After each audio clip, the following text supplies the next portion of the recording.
Au nom du Père, du Fils et du Saint-Esprit. Amen. Viens, Esprit Saint, pénètre le cœur de tes fidèles et enflamme-les du feu de ton amour.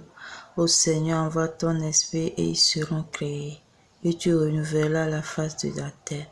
Prions. Dieu notre Père, répands les dons de ton Esprit Saint sur le monde. Tu as envoyé l'Esprit sur ton Église pour commencer l'enseignement de l'Évangile. Que ton Esprit maintenant continue de travailler dans le monde par les cœurs de tous ceux qui croient, par le Christ notre Seigneur. Amen. Loué soit Jésus-Christ à jamais. Nous poursuivons notre marche vers la découverte de la préparation, de la consécration totale par les mains de la très sainte Vierge Marie. Aujourd'hui, nous allons parler nous allons parler du principe de base de la dévotion à Marie pour le 8e et 9e jour. Écoutons la lecture. Dieu le Saint-Esprit veut se former en elle et par elle des élus et il lui dit: In letis mis mite radicis. Ça, c'est en latin. Jetez ma bien-aimée et mon épouse les racines de toutes vos vertus dans mes élus, afin qu'ils croissent de vertu en vertu et de grâce en grâce. J'ai pris tant de complaisance en vous lorsque vous viviez sur la terre dans la pratique des plus sublimes vertus, que je désire encore vous trouver sur la terre, sans cesser d'être dans le ciel. Reproduisez-vous pour cet effet dans mes élus, que je vois en eux avec complaisance les racines de votre foi invincible, de votre humilité profonde, de votre mortification universelle, de votre oraison sublime, de votre charité ardente, de votre espérance ferme et de toutes vos vertus.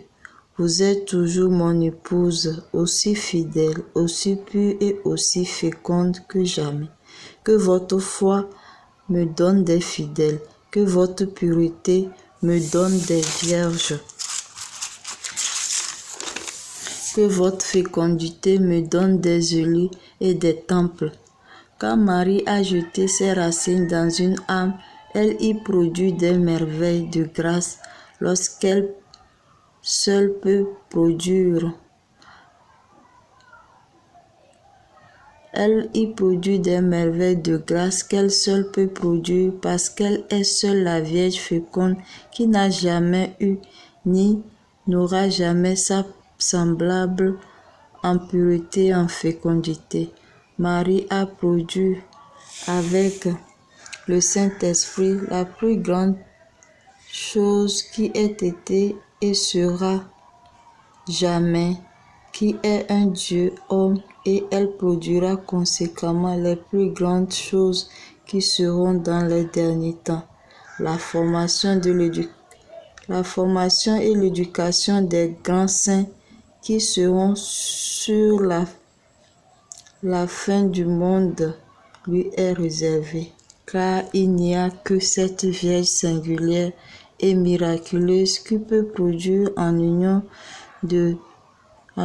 du Saint-Esprit les choses singulières et extraordinaires. Quand le Saint-Esprit, son époux, l'a trouvé dans une âme, il y vole, il y entre pleinement, il se communique à cette âme abondamment, autant qu'elle donne place à son épouse. Et une des grandes raisons pourquoi le Saint-Esprit ne fait pas maintenant des merveilles éclatantes dans les âmes, c'est qu'il n'y trouve pas une assez grande union avec sa fidèle et indissoluble épouse. J'ai dit indissoluble épouse, car depuis que cet amour substantiel du Père du Fils a épousé Marie pour produire Jésus-Christ, le chef des élus, et Jésus-Christ. Dans les élus, il ne l'a jamais répudiée parce qu'elle a toujours été fidèle et féconde. Donc voici la lecture du principe de la base de la dévotion à Marie, de la vraie dévotion à Marie. Donc un petit commentaire. L'un des secrets pour grandir dans notre relation d'intimité avec le Saint-Esprit est d'être unis à Marie en l'aimant et en la priant, car la présence de Marie dans la vie d'un chrétien attire et active la présence et la fécondité de l'Esprit Saint dans sa vie. Marie a reçu la mission de faire naître Jésus-Christ, mais aussi de faire naître chaque jour Jésus-Christ en l'homme. Elle les affronte, les nourrit, les chérit, les élève, les conduit, les gouverne, les défend. Oh, quel privilège d'appartenir à cette mère si aimante et si tendre, si puissante et si dévouée au salut et au bonheur de ses enfants. En effet, l'homme-Dieu, Jésus-Christ, la tête de l'Église, étant né par Marie, les membres aussi de son Église doivent naître par elle. Dans l'ordre de la grâce, Marie doit mettre au monde tout le corps du Christ totalement, la personne de Jésus-Christ, sinon Jésus sera un monstre sans ses membres que nous sommes. Hors de Marie, pas de grâce pour nous et ceux qui ne la connaissent pas. Chaque jour, comme aujourd'hui, Marie s'efforce à faire naître Jésus-Christ dans le cœur des hommes. Marie prend soin de nous jusqu'à la fin où elle fait naître notre âme au ciel, où prend fin sa mission. Elle veille aussi sur ceux qui sont au purgatoire. Marie a son héritage en Israël, la race choisie. Donc voici le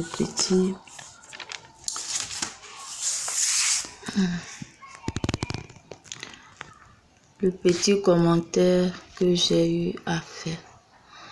Donc une petite exhortation pour finir. Donc sachons que sans la Vierge Marie, notre connaissance de Jésus est bancale, comme nous l'a dit hier le Père Julien Anato, notre curé, hier lors de la fête de Christ roi. Cette mère, Dieu veut l'associer à nos saluts. Il a déjà fait et il veut que ça continue. Donc l'expérience personnelle que j'ai par rapport à ça, dans la façon de me conduire, Dieu veut toujours que cette mère soit impliquée. Donc pour preuve, j'ai reçu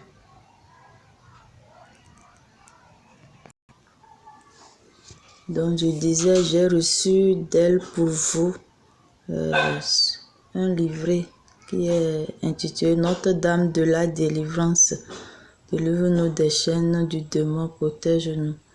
Donc protection spirituelle, prière, neuvaine et litanie témoignage. Donc ces derniers temps, beaucoup passent par les moments difficiles et la Vierge Marie nous tend une main pour nous secourir. Donc pour ceux qui peuvent chercher le livret, ça va vous aider. Donc pour dire que nous avons vraiment une mère qui veille de près sur nous, qui ne nous abandonne pas. Donc n'ayons pas peur de recourir à elle, de lire nos chapelets, de dire nos chapelets, de faire notre rosaire. Elle nous écoutera puisque c'est sa mission.